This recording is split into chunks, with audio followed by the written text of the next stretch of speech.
Hey, it's Ashley. If you haven't done so yet, subscribe to my channel. You know you want to. It's so easy. Just click below.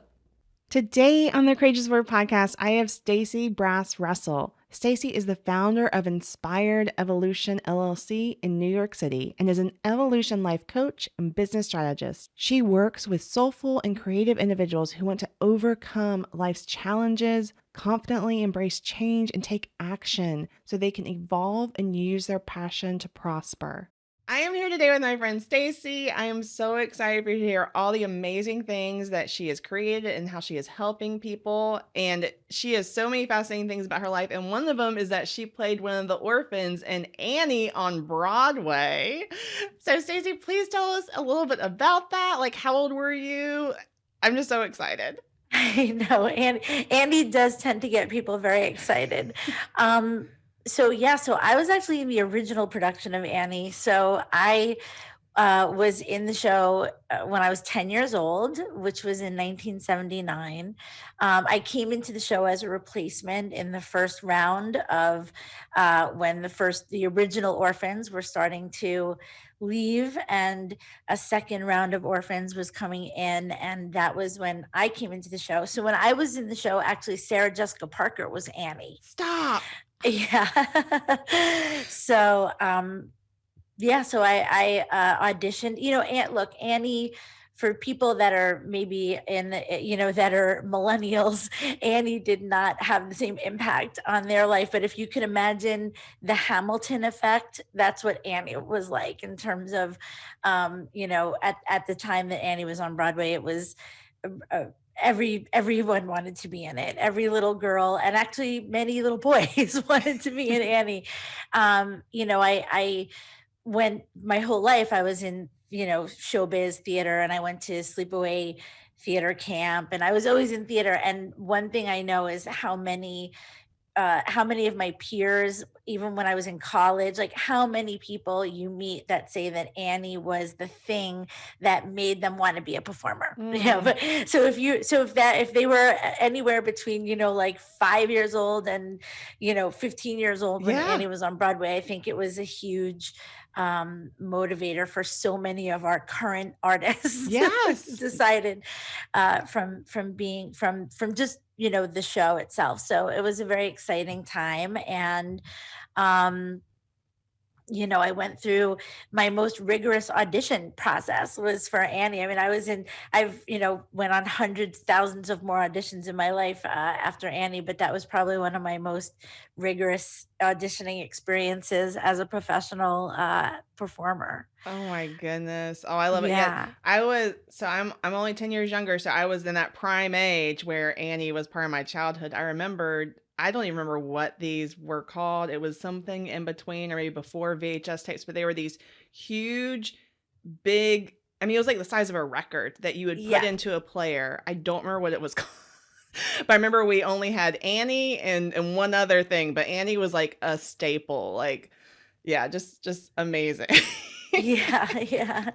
So it's always I love it being part of my story also because I have always, but as an adult, something that I've said a lot as a coach, and when people, when I'm having conversations about, people say, "Why are you an evolution coach?" And I'll talk about how I have actually made so many changes in my life, like changes in my career, changes in my work, and always have, felt like what I was essentially doing was kind of up leveling, Mm. myself. And people, when we're having these conversations about like how challenging it is to make change, one of the things that I always say is, I am someone who has always said yes, like I'm gonna go for that, even if I didn't know how. And I do look back on my life and I feel like it started with Annie, that it was,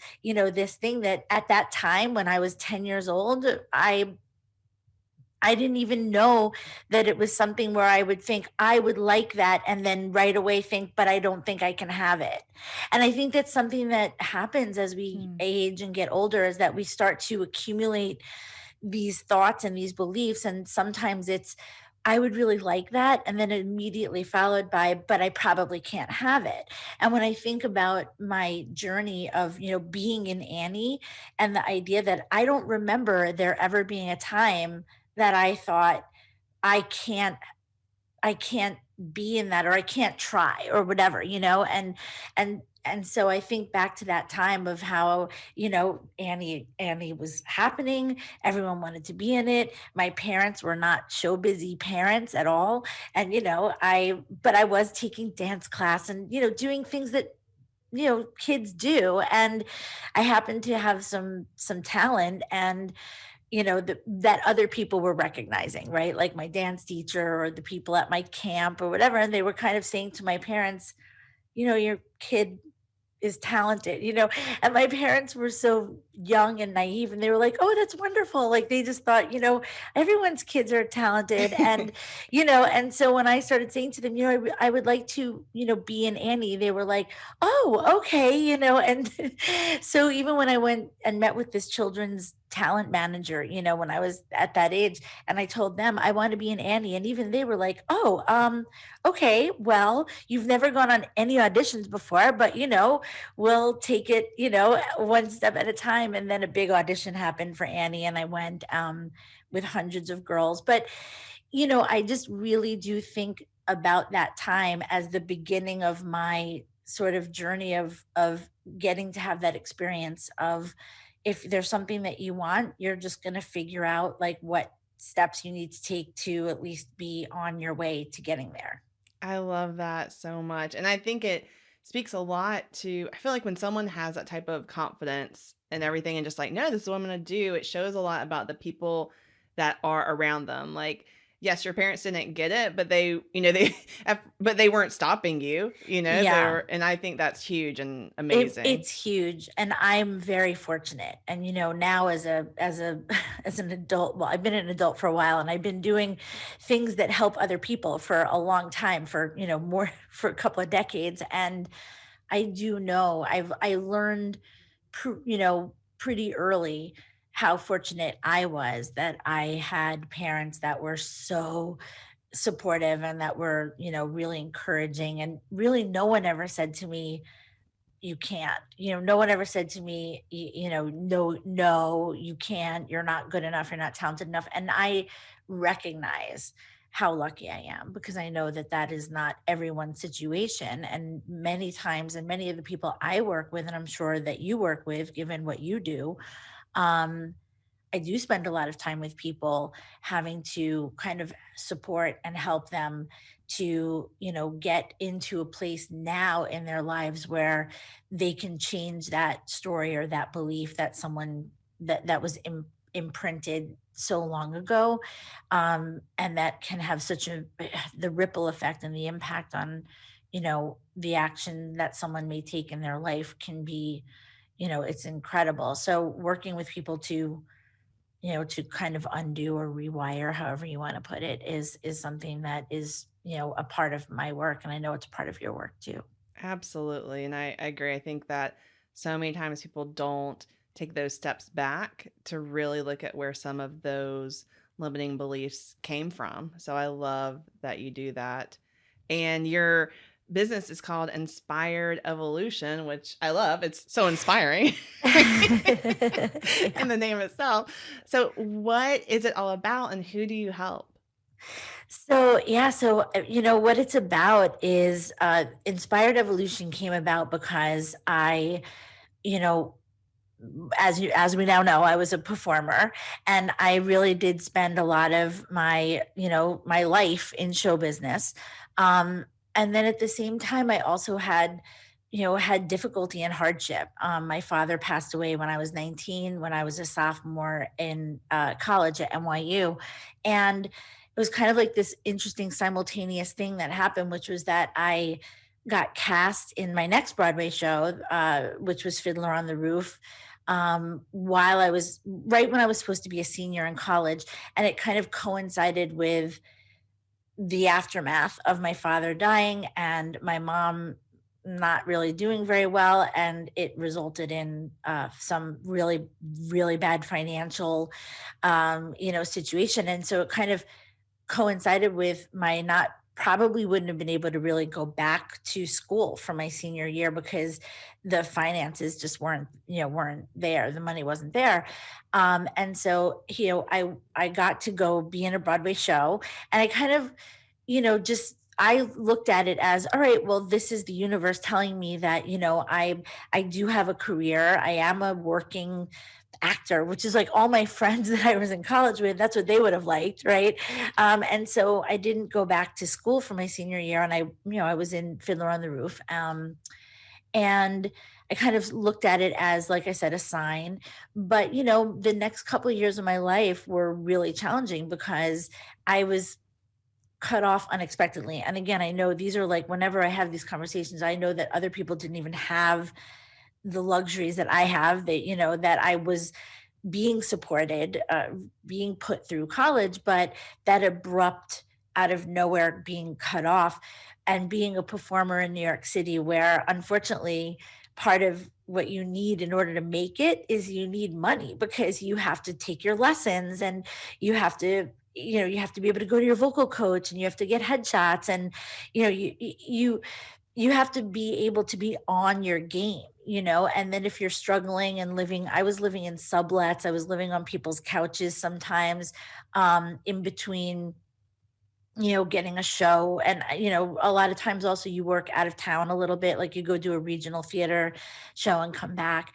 And so, this time of my life where I was working as a performer, and having the a great experience technically, right? Because I was working and I was doing shows, but at the same time I was having this real struggle in my just in my personal life, of like, I was financially, it was really, really challenging living in New York City, no supplemental support. And so I started, and I was very unhappy waiting tables. So, like, I really didn't like having that as my money job. And so I had this opportunity. I had started practicing yoga, and I was really loving yoga. And this was kind of like before yoga was super trendy. And I had this opportunity to train to be a teacher. Like, the place that I was practicing yoga, they were like, you would be a great teacher. And they made it, an irresistible offer for me to do a teacher training. And I thought, well, this could be a great way for me to make money when I'm not acting, because I'll enjoy it. And so I started, I did my teacher training, and I started teaching yoga.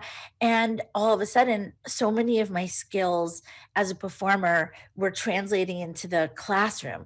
And students were really, like, really responding to me, because I was comfortable in the classroom. I don't have stage fright. I wasn't uncomfortable talking out loud. And I really loved creating an experience. I loved putting together the music for class, and adjusting the lighting, and kind of taking people on a journey, which is what I had been doing for my whole life as a performer, right? I mean, that's what we do. And so teaching yoga became so, um, enjoyable, and I was making money, and I was being successful. And I just kind of like saw this as an opportunity for me to have certain things that I wasn't able to have, when I was really like focusing only on my performing career. And so I really evolved into being a really successful yoga teacher. And then the opportunity came for me to open a studio, which was very scary, because I thought, I don't know how to do that. But that was another time where I was like, I'm just going to say yes to this opportunity and see where it takes me. And so then I was a small business owner with other people, but I owned a studio. Um, and when that stopped being like fulfilling, the same way when I realized I don't like waiting tables, Mm. I should do something else that makes me feel happier.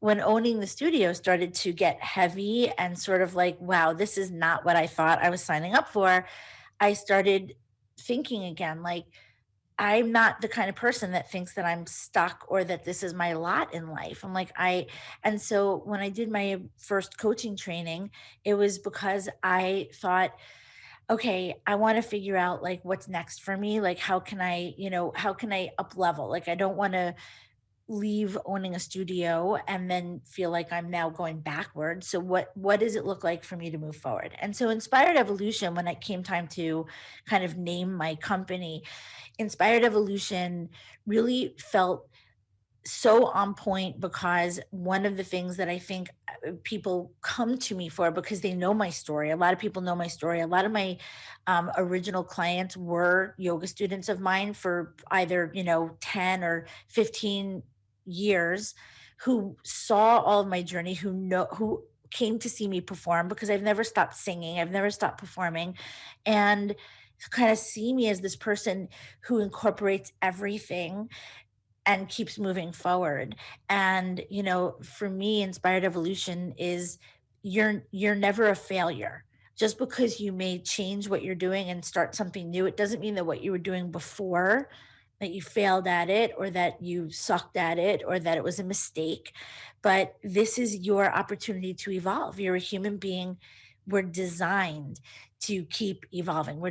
Designed to keep um, responding to the changes of life and the changes of our environment, because what is outside of us is always going to be in an ever changing state. And as human beings, if we are resistant to that, we are going to start having that thought that we're stuck, because what we're not doing is being in kind of response and flow with what's happening outside of us. And so that's the long answer for what is inspired evolution. No, I love it. I love it. And I love how you help people realize that they can have more to life. Like that's something that I have really enjoyed about being a business owner, is that there's so many opportunities even in the day to day, that's like, you know what, this part today is bringing me more joy and I'm more excited about it. So I'm going to do that. This part is not as much. So maybe I'm going to outsource that.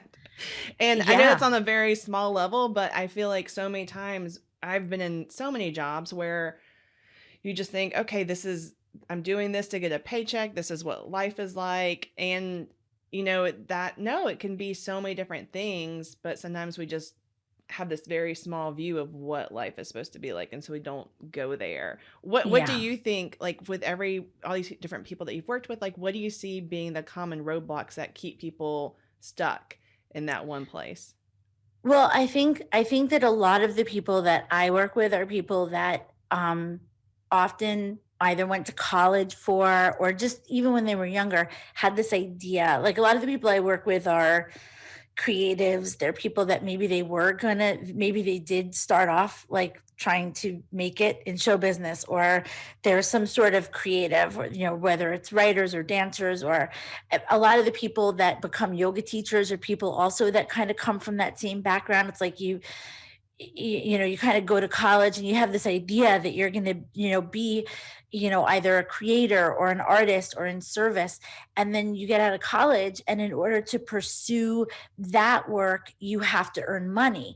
And so a lot of the people that I work with are people whose money job ended up becoming their job, like, for a really long time. Because the other thing, and I always talk about this, like, if you're like, if you take pride in what you do, if you are always the person that, like, whatever job you do, you're going to do it well. Like, you're not, no one that I work with is the kind of person that's going to do a job, whatever it is, and kind of do it schlocky, like, everybody that I work with is almost like a recovering perfectionist, right? So we're all these people that whatever we do, we're going to do it the best. We're going to be the most reliable. We're going to be the most, like, whoever I ever worked for in a money job, they always begged me to, like, come on full time. Like, everywhere I ever worked, they were like, don't you want to just do this for the rest of your life? I was like, actually, no, I don't. But I'm so glad that, that I'm serving you. I'm so glad that I'm making you feel that I care a lot about your business.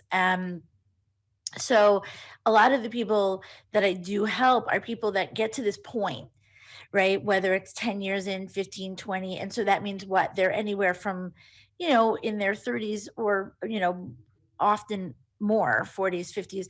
And they go, whoa, like, life has gone by, and I am feeling this yearning to be using my gifts and my skills and, like, what I love doing. Like, I'm musical, or I'm creative, or I like being in front of people, or I like affecting people. Like I like helping people, because even if you're a performer, such a driving force of that is how much you get by knowing that you're giving other people some sort of an experience of, whether it's just joy and that they're enjoying it, or whether you're moving them emotionally or you're making them feel, something in their heart. I mean, that to me, that's why I go on stage, is because there's nothing I want more than to, make an audience cry. I'm like, to me, that's like and the reason for that is because I'm like, oh my God, like we're as human beings, we're designed to feel, and we have to have that experience, or we're not being human, and then we're not living, we're not living. And so everyone that I work with is someone that has this desire, and maybe they've gotten to a point where they realize that they're not doing that. And the thing is that you don't necessarily have to no one that I work with is like, I'm 50, I want to quit my job and start auditioning again. Like that's not the thing. But it's kind of like, well, what do you want to do? Like, how do you want to bring that part of you forward, and how do you want to use it now? And so that's really a big part of what I help people do, is sort of, I don't always like to like reconnect, but like in a lot of ways it's like all of us have the things that we know we're good at, that we love doing, love talking to people, love listening, love helping, love doing it through the lens of health, or love doing it through the lens of yoga, or love doing it through the lens of neuroscience or whatever, or through art, or through creating, or being in service, whatever. And I help people believe that if that's what they feel is important for them to do, that I support them, knowing that like it'll be challenging to make that shift. It'll be challenging to change, because change is really hard, but you can do it. I've done it. I've done it successfully many times. I don't feel like I've left any parts of me behind. Every day I wake up and I'm like, oh, well, I'm working on my podcast. So that's another way that I'm using my skills as a performer, as a voiceover artist, as a connector, as, a charismatic person that, whatever. So, I feel like we all can do that. We just need support. We need someone that sees that vision, you know, and that's what I think I'm really good at. I think I'm really good at getting with someone and then being like, "Hey, I see the vision for you. I see this possibility.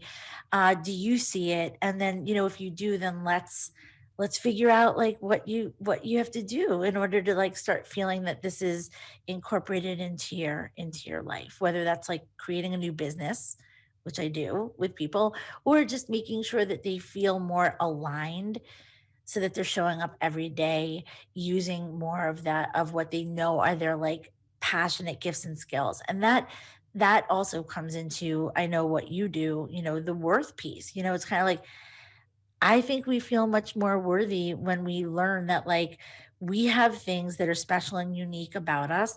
No matter what work you're doing in the world, that should be with you. It should be what you lead with. Absolutely. I know I believe that if each of us stop trying to be like some other version of ourselves, and if we were just our true selves and just led with our true gifts and passions, that this world would be such a more beautiful place filled with so much goodness, so much more goodness. And so I love that you are helping people unlock that in their journeys.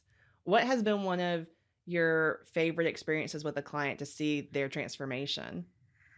So I have used this one person. She's gonna be like, "All right, already," but I use this story because it's my it. I love it so much because I work with a lot of coaches, and I work with a lot of yoga teachers, and I work with a lot of people who come to me already kind of knowing what they would like my help creating. Like they come knowing they want to have a business, but it's not happening. Like they're not getting clients, or and so I do help so many people, with a big thing is with their gifts and skills, like really helping people to hone in on their secret, special sauce, and then also on their messaging and all of that.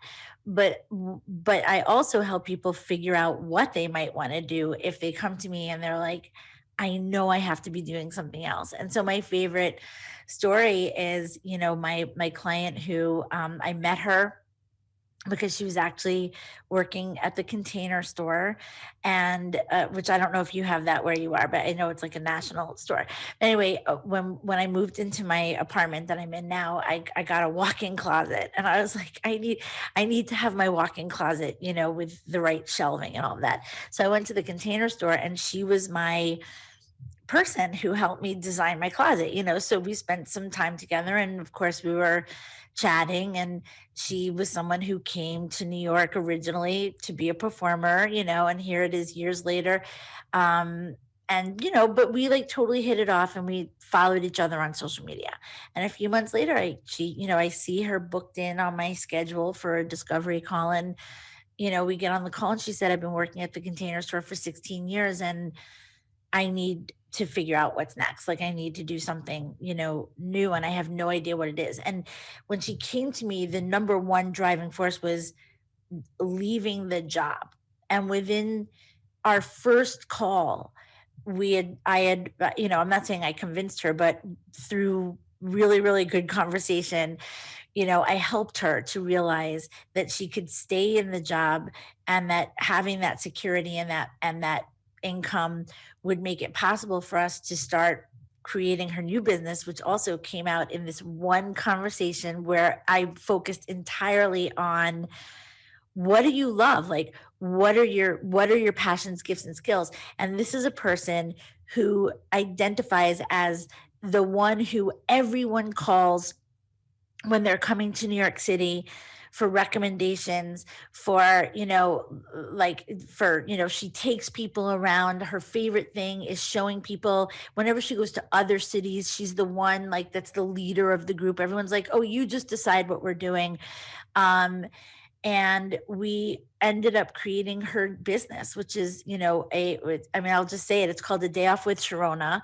And her business is that, you can hire her to, if you come to New York City, she will plan your entire day, and be with you and take you to things that are not touristy, that you would never know about. Now, obviously, during the pandemic, we had to launch her virtually. So she's been leading virtual tours right now. But that was probably the most exciting thing, was to help somebody go from thinking they just wanted to quit their job and they had no idea what it looked like, and she was thinking, "Oh, I'll just apply for different jobs."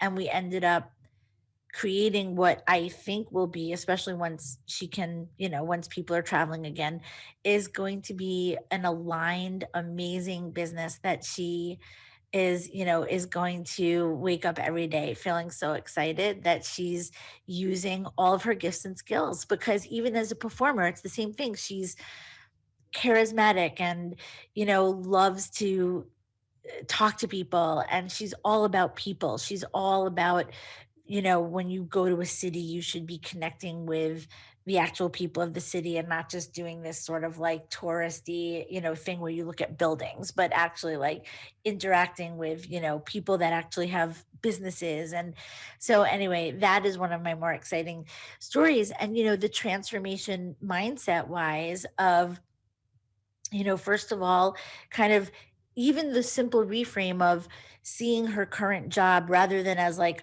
like this constricted place of, now I have to get out, to actually reframing that and seeing it as the thing that can fund the next the next thing, or the dream, and so that transformation. And then also, you know we have to have these conversations often. Why, why will people want to come to you for, right? Obviously there are other people who do tours or whatever, but why her? And I think that that is a huge thing when we're supporting people in creating their own businesses. Look, no one's doing something that there's no one else in the world doing. Everybody, we're all doing something that there are other ones of us, right? And so the thing that we have to all know is that, like, we're the only ones, though, that are us, and how we bring our lens and our perspective and our personalities and all of the experience of who we are, that's what makes our particular clients right, resonate with us and choose to work with us. And so I do think that's a huge mindset thing that, that I help people with, and with Sharona in particular, like it's been really powerful to just keep saying, like, let's remind ourselves, like, why you're different. Like, why would Mm. people choose to come and spend the day with you Yeah. instead of with another tour guide in New York Yeah. City. Oh, I love that so much. I can't imagine what a transformation that has been in her life and brought her so much more joy and purpose and alignment. Like that's amazing. Yeah.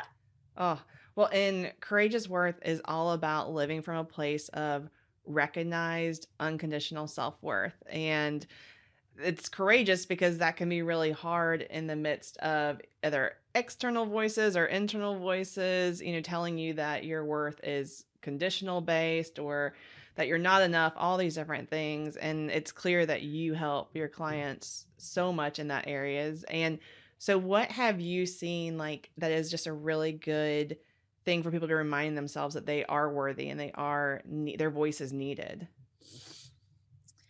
I think, I think that one thing that I often have to kind of invite people to do is to remember why they decided to do what it is that they want to do. And what I always remind people of is we do not ever make that decision in a vacuum. Like nobody wakes up and thinks I should be a blah blah blah, and with no reason to think that.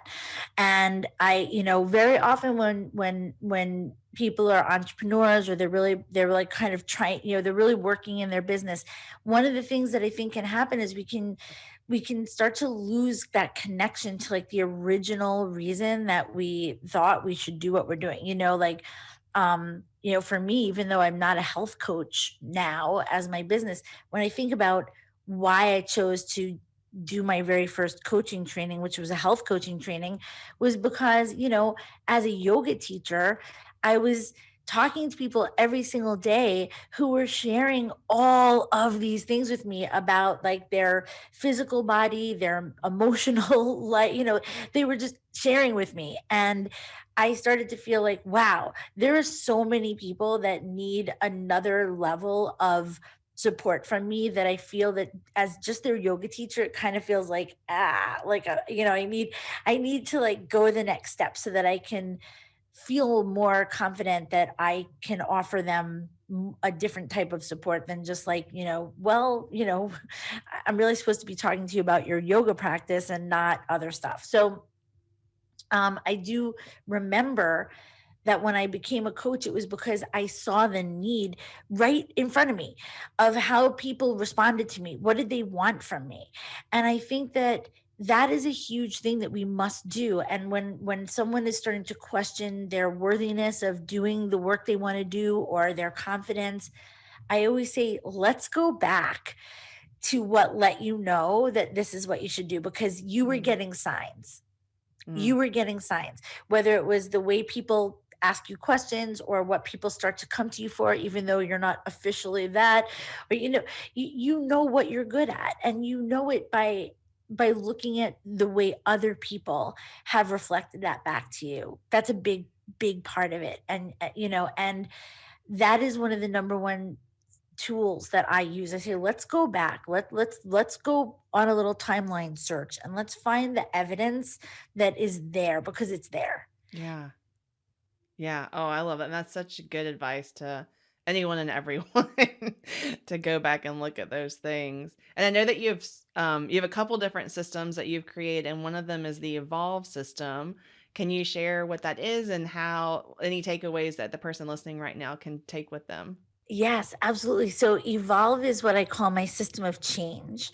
And so I have two systems, evolve and serve, right? Evolve is the system of change, and serve is the system of organic service-based business strategy.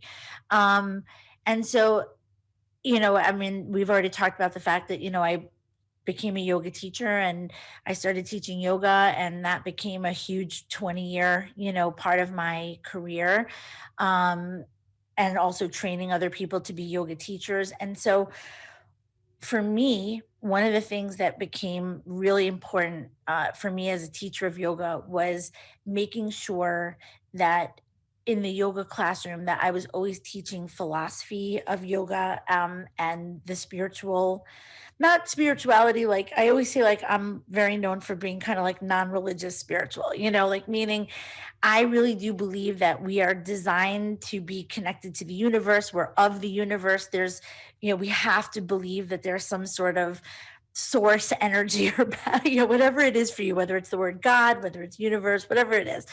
But, in the yoga classroom, I always really felt like my job is not to just make people think that yoga is about the poses and that it's just a workout or that it's just a physical practice, but that it's really a practice that is designed to impact your nervous system, and that we need to get to a certain place of ability to relax or to calm the nervous system and to have a clear mind and all of those things that we know yoga results in, so that we can then operate from that place. And so a big part of, for me, what I always like kind of felt like I wanted to disrupt the idea of yoga being about just putting you into some sort of like zen bubble where nothing bothers you and you're just so peaceful and zen. And I was always like, but that, the minute you walk outside the yoga room, that's over, right? I mean, Right. the minute you go into the world, your zen is over. And what yoga is really for is to make you more capable of showing up to life and being in choice and being really able to take action that feels aligned. And so the evolve system for me, once I became a coach, I was like, how do I incorporate all of this 20 years of practice, knowledge, experience, and what I know to be true, which is also neuroscience. I mean, yoga is neuroscience. How do I bring that together so that for my clients and for my, the people that follow me, I mean, I do a lot of things on social media. I do lots of, I do a lot of free stuff, right? And how do I support people in this, using all of this stuff that I have? And so Evolve is really a system of change that outlines this merging of yoga teachings with coaching, which is, again, like as far as I'm concerned, like not that far off from the sort of the system of yoga. And so Evolve stands for expand, visualize, objective observer, let go to let in, versatility, empowered action. And what it is it's those are the 6 steps, according to Stacey, that will help you to become someone who goes from feeling constricted and contracted around difficulty and thinking that like you're stuck or thinking that you have no options, which is often where we are when we're about to experience change, right? So change can either be voluntary, where like from where we're like, wow, I think it's time for me to do something different or leave this job or whatever, but that's still uncomfortable because nobody just wakes up and goes, I'm going to quit my job and everything's going to be perfect. Or it's involuntary, like when I said my father died, Mhm. out of nowhere when I was 19 years old, or we lose someone, or someone breaks up with us, or we Mhm. get fired, whatever those things are that are the unexpected changes. Either way, our brains respond very similarly, which is they don't like change. And so we immediately hone in on our suffering. And that's kind of like where yoga begins, right? Yoga begins with, okay, human condition is that we often feel like we're suffering because things aren't always perfect. And so the evolve system is about us, about the steps that we take to go from that contracted place to being in empowered action. And it's all about expanding your lens and your perspective, and then taking these steps to be able to visualize what you'd like, to be able to become the objective observer, which is all about looking at your meanings that you make of things in your belief system, and then let go to let in, which is about healing, surrendering, releasing what's not working.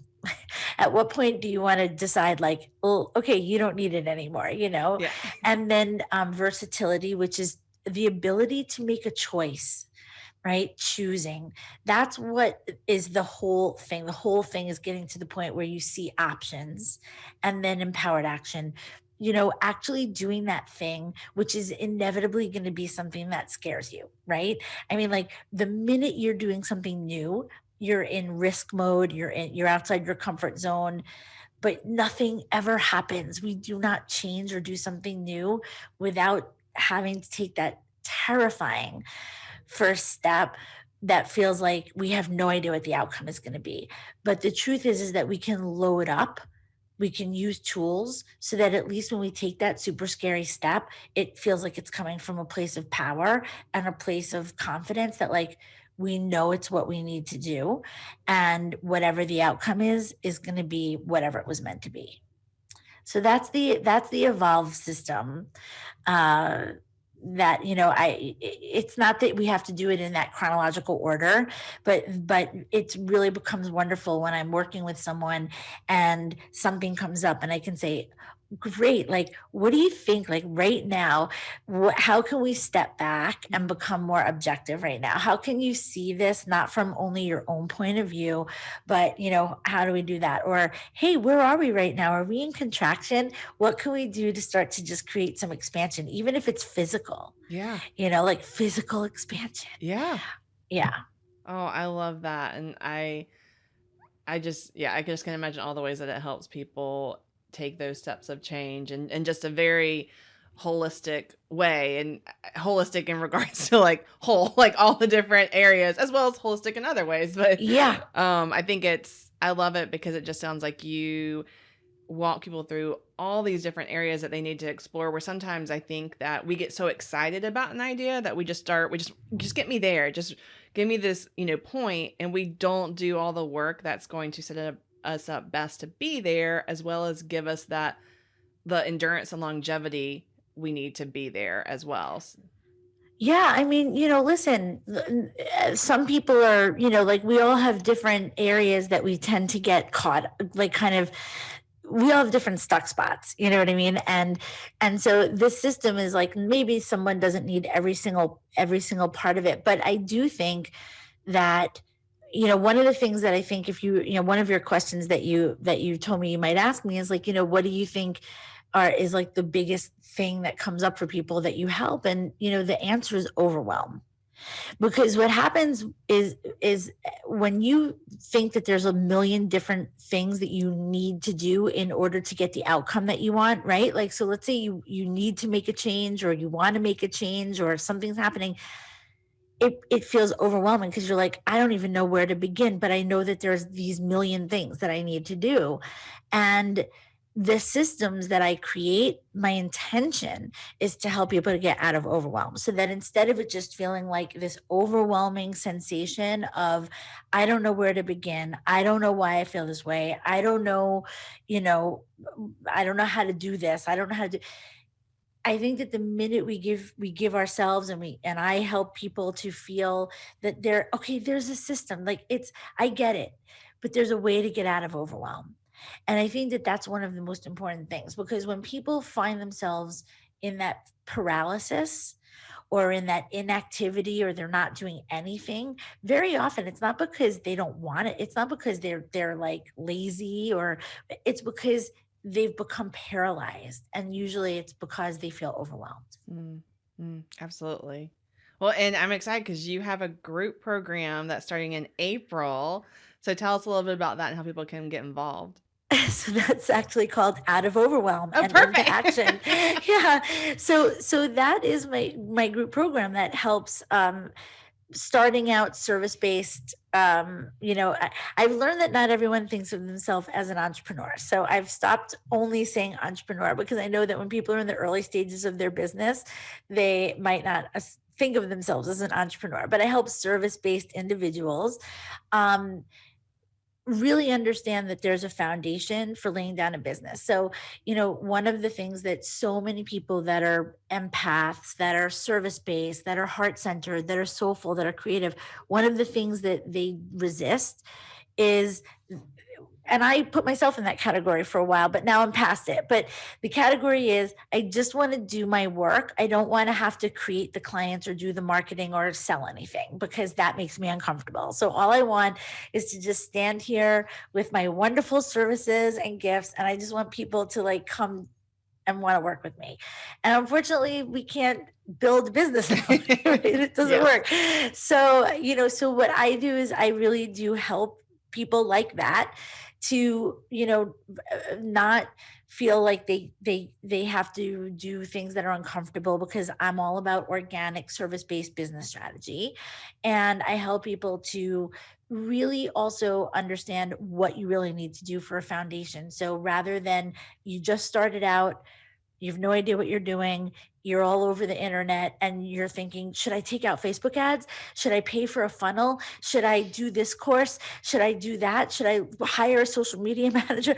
Whatever it is. And then my answer is no, you shouldn't do any of that because none of that is for someone who doesn't have a business. And so I help people to organically really nail down what their gifts and skills are, what their niche is, what they really do, their messaging, their, really all of these things help them start developing their content so that you can show up and you can start to attract and you can start to have a business and you're way before you need to be, buying a Facebook ad or whatever. And so out of overwhelm and into action is that it's a 5-month group coaching program. It's high touch.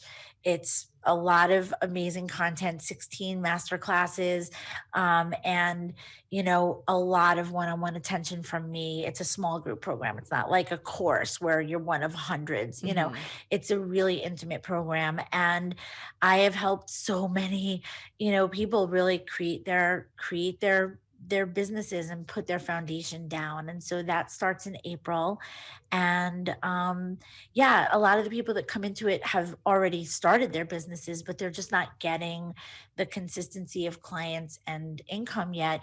And a part of that is just because they don't have a system, they're just winging it. Mhm. And so my hope for Out of Overwhelm is that I take people from feeling like they wake up every day and they're just throwing spaghetti at the wall to feeling like, oh, I actually know what to do every day. I know what actions I'm supposed to take consistently in order to, make a business. Yeah. No, one of the best pieces of advice, and that this is not exactly what was said to me, but basically just the whole concept of so many of us have so many great messages to the world, but if no one hears it, it's not going to impact them. And so I love that you walk people through that process of getting their voice out to more people.